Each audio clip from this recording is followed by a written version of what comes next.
గౌరవనీయులు పెద్దలు సోదరుడు మన ట్రైబల్ గిరిజన సంక్షేమ శాఖ మంత్రివర్యులు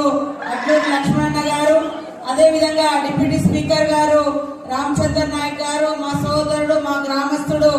ఎంపీ బలరాం నాయక్ గారు, అదే విధంగా సోదరుడు మరి ఎమ్మెల్యే ఆదినారాయణ గారు, మరో సోదరుడు బెల్లయ్య నాయక్ గారు, మరి మన ట్రైబల్ ప్రిన్సిపల్ సెక్రటరీ గారు అలుగు వర్షిణి గారు,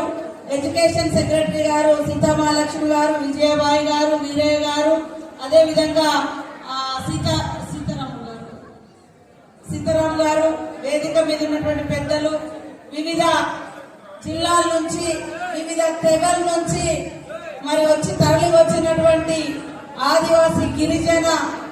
కళాకారులందరికీ, పత్రికా మీడియా సోదరులకు, మా చెల్లెలకు, మా చిన్నారులకు, మా యూత్ పేరు పేరుగా ప్రపంచ ఆదివాసీ దినోత్సవ శుభాకాంక్షలను తెలియజేస్తూ, అందరికీ ఇక్కడ ఒకటి గుర్తుపెట్టుకోవాలి, ఇక్కడ మనం కళారూపాలు ప్రదర్శించడం జరిగింది అంటే వాళ్ళందరూ కూడా మన అస్తిత్వానికి,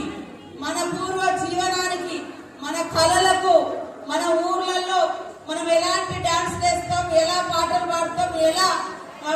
ఎలా ఉంటది మన జీవనం, ఒక్కొక్క తెగ, ఒక్కొక్క కులం, ఒక్కొక్క జాతి ఇక్కడికి వచ్చి ప్రదర్శించడం జరిగింది. ఇక్కడ ఎక్కువ మంది స్టూడెంట్స్ ఉన్నారు కాబట్టి నేను ఒకటే చెప్పదలుచుకున్నా, దయచేసి ఎంత ఎత్తుకు ఎదిగినా, ఎంత ఉన్నత స్థానంలో ఉన్నా, మన పూర్వీకులు అందించినటువంటి మన పాస్ట్ మన ఫోర్ ఫాదర్స్ నుంచి వచ్చేటువంటి కల్చర్, మరి ఆటలు పాటలు, మన గొట్టులు గోత్రాలు అంటాం, మన ఇళ్ళ పేర్లు, ఇవన్నీ కూడా సగర్వంగా చెప్పుకోవాలి, మర్చిపోవద్దు. అదే దానితో పాటు ఎడ్యుకేషన్ కూడా చాలా ఇంపార్టెంట్. ఈ రోజు ట్రైబల్స్ అంటే మరి మారుమూల గూడాలలో, తండాలలో, చెంచు పెంటలలో ఉంటారు అనేటువంటి ఏదైతే ఉందో, మరి చాలా మనకు ఎడ్యుకేషన్ కూడా దూరంగా ఉన్నటువంటి రోజులలో ప్రత్యేకంగా ట్రైబల్ శాఖను ఏర్పాటు చేసి ట్రైబల్ కు సప్లాన్ నిధులు ఇచ్చి ఈ రోజు ఈ స్థాయి వరకు ఇవాళ మనము అక్షరాస్యత తక్కువ ఉన్న నుంచి ఈసారి ఇంటర్ 10th లో ట్రైబల్ డిస్ట్రిక్ట్ నుంచి రాష్ట్రాన్ని బీట్ చేయడం జరిగింది. సీతామహాలక్ష్మి గారికి మరి